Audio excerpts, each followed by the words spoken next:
আসসালামু আলাইকুম ওয়া রাহমাতুল্লাহি ওয়া বারাকাতুহু। সম্মানিত শিক্ষার্থী বন্ধুরা, আপনাদের সামনে হাজির হয়েছে আমাদের ধারাবাহিক ক্লাসের। আজকে আমরা আলোচনা করব সিলেট বোর্ড 2015 সালের আগত যে রাইট ফ্রম ভার্ব থেকে প্রশ্ন এসেছিল, আমরা সেটি ব্যাখ্যা বিশ্লেষণ সহ আপনাদের আজকে বুঝিয়ে দেওয়ার জন্য চেষ্টা করব।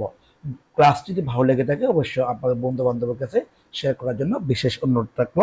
আর যদি ভালো করে বুঝতে চান অবশ্যই ভিডিওটি না টেনে শেষ অবধি পর্যন্ত ধারাবাহিক দেখবেন। চলুন তো আমরা পরবর্তী যাই। পরবর্তী আমাদের যে রাইট ফ্রম ভার্বের যে প্রথমত যে দেখতে পাচ্ছি আমরা প্রশ্নের মধ্যে উপরে কিছু ওয়ার্ড থাকে, ওয়ার্ডগুলো আমি এখানে দিয়েছি, পাশাপাশি ব্র্যাকেট দিয়ে আপনাদের বুঝিয়ে দিয়েছি কোনটি নাউন কোনটি ভার্ব। এখানে প্রত্যেকটি আমরা ভার্ব দেখতে পাচ্ছি। বি অর্থ হওয়া, আমরা এর আগে পড়ছিলাম। কল অর্থ ঢাকা বা আহ্বান করা। এর অর্থ শ্রবণ করা। এনগালফ যেহেতু শব্দ দেখতে পাচ্ছি আমরা, এটা হচ্ছে গ্রাস করা, ঠিক আছে। অ্যান্ড এভার আর একটা হচ্ছে ন তো জানা বা পরিচিতি, বিজ্ঞানত আরম্ভ করা বা শুরু করা, বেড়াত বহন করা বা জন্ম দেয়া ইত্যাদি দুইটা অর্থ দেখা যাচ্ছে আমাদের ডিকশনারিতে। তারপর দেখতে পাচ্ছি আমরা ফলো অর্থ হচ্ছে অনুসরণ করা, ইন্সপায়ার অর্থ হচ্ছে অনুপ্রাণিত করা, জয়েন্ট অর্থ হচ্ছে যুক্ত হওয়া। তাহলে আমরা এখন ওয়ার্ডগুলো আপনাদের বোঝানোর জন্য চেষ্টা করলাম এবং অর্থগুলো আপনাদের বলে দিলাম। এবার পরবর্তী আমরা পেচিসটি দেখে নিব। পেচিসটি সবচেয়ে গুরুত্বপূর্ণ একটি কমন, যেটা যারা 2025 সালে যারা পরীক্ষার্থী আছে, তোমাদের এইচএসসি পরীক্ষার্থী বন্ধুরা বলছি যে এইগুলো আপনাদের জন্য সবচেয়ে গুরুত্বপূর্ণ। কেন? যে আমাদের অনেক সময় দেখা যায় যে একটা প্রশ্ন রিপিট হয়ে 15 সালের প্রশ্নগুলো অনেক সময় রিপিট হয়ে আছে। আমি অবশ্যই যুক্ত করিনি। আপনারা যদি বিভিন্ন বই পুস্তক দেখেন তাহলে বুঝতে পারবেন যে এগুলো একটা প্রশ্ন 2-4 বার আসছে। সুতরাং অবহেলা না করে একটু ভালো করে ক্লাসটি করার জন্য চেষ্টা করবেন। চলুন তাহলে আমরা কথা না বাড়িয়ে আমাদের মূল পেচিসটি বোঝাই দেওয়ার জন্য চেষ্টা করছি। প্রথমত আমরা পেচিসটি পড়বো ইউ মাস্ট হ্যাভ। একটা জিনিস মনে রাখবেন, সাবজেক্টের পরে যদি মডাল থাকে, মডালের পরে যদি বি থাকে অথবা হ্যাভ থাকে, সেই ক্ষেত্রে আপনাকে অবশ্যই পরবর্তী যে ভাবটা বসাবেন এটা অবশ্যই আপনাকে বি দিয়ে করতে হবে। তাহলে আমরা কি করব? You must have the name of Kazi Nazrul Islam. তোমার অবশ্যই জানা উচিত যে দ্য নেম অফ কাজী, অবশ্যই তুমি কাজী নজরুল ইসলাম সম্পর্কে তুমি অবশ্যই জানো, বা তুমি বা তোমরা নিশ্চয় কাজী নজরুল ইসলামের নাম শুনেছ। এবার হবে অর্থটা। তখন আমরা যদি শুনেছ, শোনা ইংরেজি কি? আমরা এখান থেকে দেখতে পাচ্ছি হেয়ার, মানে শ্রবণ করা। যেহেতু এইখানে মাস্ট হ্যাভ আছে, অবশ্যই আপনার যখন আনসার করতে যাব হেয়ার হবে, অর্থাৎ মূল ভার্বটার সাথে ইডি যোগ করতে হবে। You must have heard the name of Kazi Nazrul Islam. তোমরা অবশ্যই কাজী নজরুল ইসলামের নাম শুনেছ। তাহলে আমাদের এখানে আনসার হচ্ছে হেয়ার্ড, অর্থাৎ বি3। বলছি সাবজেক্টের পরে যদি মডাল থাকে, মডালের সাথে যদি কখনো হ্যাভ অথবা কখনো বি যুক্ত থাকে, মানে মাস্ট বি, মাস্ট হ্যাভ, সেক্ষেত্রে আপনাকে অবশ্যই বি3 করতে হবে। তারপরে আমরা পরবর্তী দেখে নিব যে যেহেতু এটা ফার্স্ট টেন্সে নিয়ে গেছে, আমরা পরবর্তীগুলো দেখি। এরপরে বলছে হি আওয়ার ন্যাশনাল পোয়েট। হি যেহেতু বলেছে, আমরা যেহেতু আগেরটা যেহেতু মডেল করেছে, আমরা পরবর্তী কি করব? হি একটা ইস দেব। আচ্ছা, ইসটা কোত্থেকে আসবে একটু বলেন তো আমাকে। যে আমরা দেখতে পাচ্ছি এখানে একটা বি আছে, বি মানে হচ্ছে টু বি ভার্ব, যেমন এম ইউচার ওয়াজ ওয়ার। যদি আমাদের মূল পেচেসটি সম্পূর্ণ ফার্স্ট টেন্সে নিয়ে যায়, আমরা এটাকে ওয়াজ দিব। আর যদি প্রেজেন্ট টেন্সে দেখা যায় আমরা ইজ দেব। তাহলে এখানে কি আছে? বলছি he is our national point. যেহেতু সাম্প্রতিকভাবে বলছি আমরা, এই জন্য আমাদের ইজ দিয়েছি। আমরা বলে নেই যে হি ওয়াজ আওয়ার ন্যাশনাল পয়েন্ট, তিনি আমাদের কি ছিলেন? জাতীয় কবি ছিলেন। এটা বলছি না, বলছি তিনি আমাদের জাতীয় কবি। He is our national point. তারপর দেখতে পাচ্ছি হি ইজ এ রেবেল, মানে রেবেল পয়েট ইজ ওয়েল। তিনি আমাদের একজন বিদ্রোহী কবি হিসাবে পরিচিত আছেন। আচ্ছা, বিদ্রোহী কবি ইংরেজি হচ্ছে রেবেল পোয়েট, এটা হচ্ছে বিদ্রোহী কবি। আমরা কি করতে পারি? এখানে শূন্যস্থান আমরা বলতে পারি, অর্থাৎ সি নাম্বার যে আনসারটা আছে, আমরা বলতে পারি যে এখানে আমরা যদি একটু আপনাদেরকে যদি দেখাই, আমরা ইস নোন বলতে পারি। ইস নোন বললে আরেক প্লেয়ার হয়ে যাচ্ছে। কেন? আমরা তাকে আমাদের বিদ্রোহী কবি নামে হিসাবে চিনি, অর্থাৎ he is known as a rebel poet as well, অর্থাৎ তাকে আমরা একজন বিদ্রোহী কবি হিসাবে চিনি। এই জন্য আমরা এখানে কি দিব? ইস নোন দিব। আর কেন পেসিভ করব? কারণটা কি? মানে তাকে আমরা চিনি, সে তো নিজের কথা নিজে বলে নাই। আর যদি নিজের কথা নিজে বললে অবশ্যই আমরা কি করতাম? নোন করতাম বা নোজ দিতাম, ঠিক আছে। কিন্তু এখন সে, তাকে আমরা চিনি, সেটা পেসিভ। পেসিভ স্ট্রাকচার ক্ষেত্রে আপনার একটা ইজ দিতে হবে। তারপর এখানে যেটা শব্দ আছে নো, সেটা নোন হয়ে যাবে। এই যে নোন হয়ে যাবে, এটা কেন? সাবজেক্টের পরে অ্যামিজার থাকলে প্যাসিভের ক্ষেত্রে আমরা কি করি বি থ্রি করে। আচ্ছা, পরবর্তী আমরা এখন ডি নাম্বারে যাব। ডি নাম্বার আমাদের কি বলেছে, আমরা দেখবো যে বাক্যটা, but he in poor family, but he was born in a four family.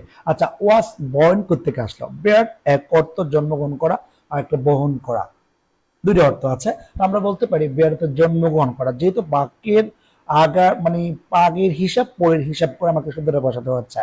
তো আমি কি করব, he was born in poor family, কি বিশেষ করে জন্ম হয়েছিল ইত্যাদির ক্ষেত্রে আমরা দুই ধরনের শব্দ বসাই, একটা হচ্ছে ওয়ার বর্ন, ওয়াজ বর্ন। তো এখানে যেহেতু সাবজেক্ট আর সিঙ্গুলার, আমরা অবশ্যই ওয়াজ বর্ন দেব। তারপরে পরবর্তী দেখবো আমরা, এখানে একটা শব্দ আছে, এখানে যে শব্দটা দেখতে পাচ্ছি আমরা, এই শব্দের বাংলা অর্থকে আমাকে দেখে নেব।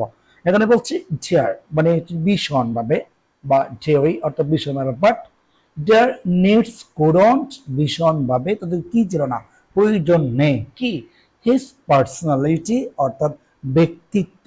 তো ব্যক্তিত্বের ক্ষেত্রে আমরা মাঝখানে যে শূন্যস্থান দিয়ে আছে, শূন্যস্থানে আমরা কি বসাতে পারি, যদি সুন্দর অর্থ হিসাব করে আমরা আমাদের কি বসাতে হবে, এখানে এনগালফ বসাতে হবে। আমরা জানি কি এনগালফ শব্দের অর্থ, আমি অবশ্য আগেই বলেছি, গ্রাস করা মানে গিলে ফেলা। হচ্ছে এখানে বলছে বাট দেয়ার নিডস কুডন্ট এনগালফড, যেহেতু কুডন্ট আছে বি1 করতে হবে, কুডন্ট হিজ পার্সোনালিটি, অর্থাৎ আমরা চাইলেও তার ব্যক্তিত্ব আমরা কি করতে পারি না, গ্রাস করতে পারি না, এক কথায়। অর্থাৎ এখানে বলতে পারি যে আমরা কিন্তু ভীষণভাবে তার সম্মান কি বলছে, ব্যক্তিত্বকে আমরা চাইলে গ্রাস করতে পারি না বা পারিনি কখনো। হয় যখন the first world war broke out, যখন প্রথম বিশ্বযুদ্ধ শুরু হয়েছিল, হি জয়েন্ট দ্য আর্মি। আমরা জানি কাজী নজরুল ইসলাম যখন বিশ্বযুদ্ধ শুরু হয়েছিল তখন তিনি সেনাবাহিনীতে যোগ দিয়েছিলেন।